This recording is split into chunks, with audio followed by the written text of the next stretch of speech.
There is no way that this just happened, as in one of the most atrocious base running mistakes in Toronto Blue Jays history. The Jays fall to the Los Angeles Dodgers, and they do so in a way that was not only heartbreaking, but is truly one of the worst ways to end a game I have ever seen. We're going to break down exactly what happened, discuss what it means going forward. And folks, things just took an absolutely sickening turn at this point, and I'm at a loss for words. I'm going to break down exactly what happened in this game, discuss what it means going forward, and try to turn a new leaf here as we prepare for Game 7 tomorrow. But folks, before we get into it, quick reminder to hit that subscribe button if you're enjoying the content. Ladies and gentlemen, this is not the video I wanted to make. And this is a game, heading into the game, you're facing Yamamoto. He was one of the best pitchers in baseball, the best pitcher, remaining in the postseason.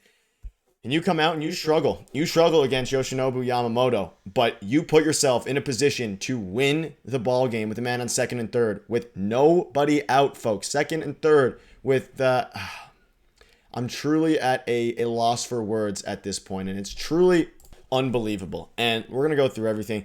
George Springer, 2 for 4. And what's going to sting is the fact that he didn't even get a chance to go up and do what he did against Seattle and win this team a ball game. Nathan Lucas, 0 for 4. Vladdy, 1 for 3. Vladdy had a couple pitches he definitely could have hit out, but ultimately he finished 1 for 3. Bichette 1 for 3. Varsho, atrocious game, and I'm going to dive into it, but Kirk 0 for 3 got hit in the last bit. Berger, a couple of absolute missiles, a double that almost scored 2, hit the bottom of the wall. They called it, lodge, so a ground rule double. Clement 2 for 4, and then obviously Andres Gimenez 0 for 4. He lined out to end the game, but I'm just going to fast forward immediately here to the 9th inning, and it obviously starts with Alejandro Kirk getting hit, getting lifted from Miles Straw, and then you have, of course, it's annoying to even speak about. Then you have Addison Barger come up, hit an absolute missile to deep left center, and the ball got ledged, and it got ledged underneath the wall, and both runners scored, but ultimately it got recalled. It was a ground rule double, whatever. Second and third, no outs. They go to Tyler Glass now, which means now Shohei Ohtani's pitching, we assume tomorrow. And first pitch swinging from Ernie Clement, some really, really weird decisions by him tonight, but regardless, first pitch swinging, not even a good pitch to hit, a fastball up and in, and he pops it out first pitch. And now you're thinking, okay, second and third, you have one out. You have Andres Gimenez at the plate. Maybe something can happen here. But at the very least, I literally said it to my friends. I said around me, at the very least, you get to see George Springer up here. And yes, he's hurting with the swings. Yes, all these different things. But he's hitting balls extremely hard still. He had a double earlier in the game that was somewhat close to it. Not really a home run, but somewhat close to being hit really, really hard. And then, of course, the big error happened. Andres Gimenez hits it, line drive to left field. And for some reason, Addison Barger, I guess, thought it was going to drop. And he made one of the most atrocious base running mistakes we have ever seen. And it was really bad. Really, really bad. You can see here, from the Ernie at bat to the Barger base running, at a loss of words. Wow. And that's kind of where I'm at here.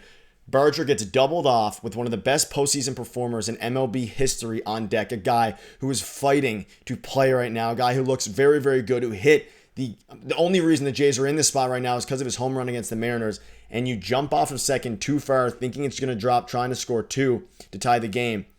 You jump off too far, and you don't even give George Springer, the best postseason performer we've ever seen, on the Jays at least, in the past 10 years, doesn't even get a chance.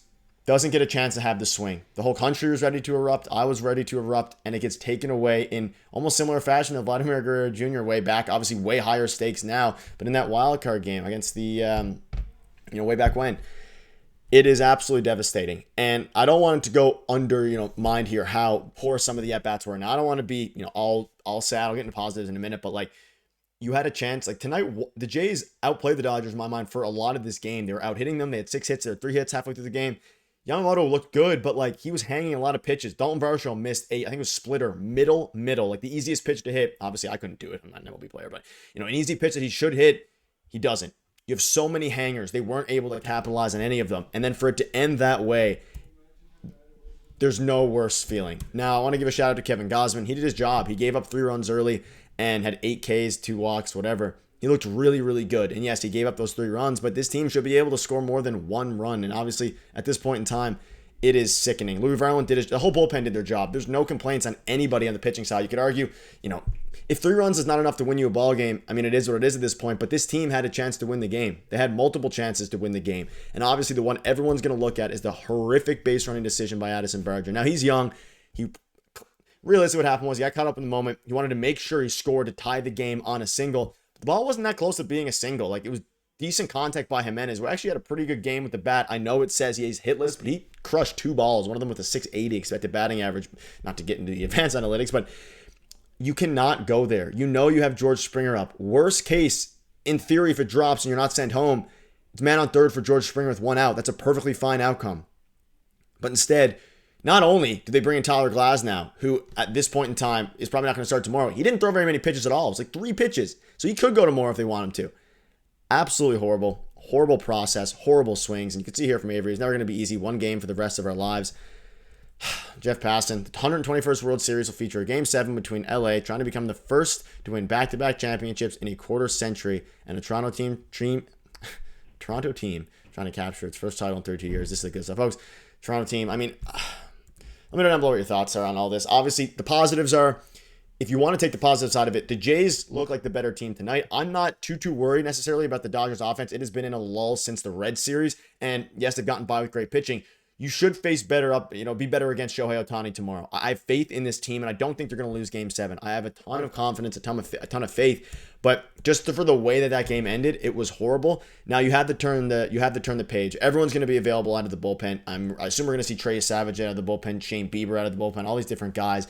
You have to be ready to go, and if you're Addison Barger, this is the biggest mistake you've ever made at a professional level, at any level of baseball in his life.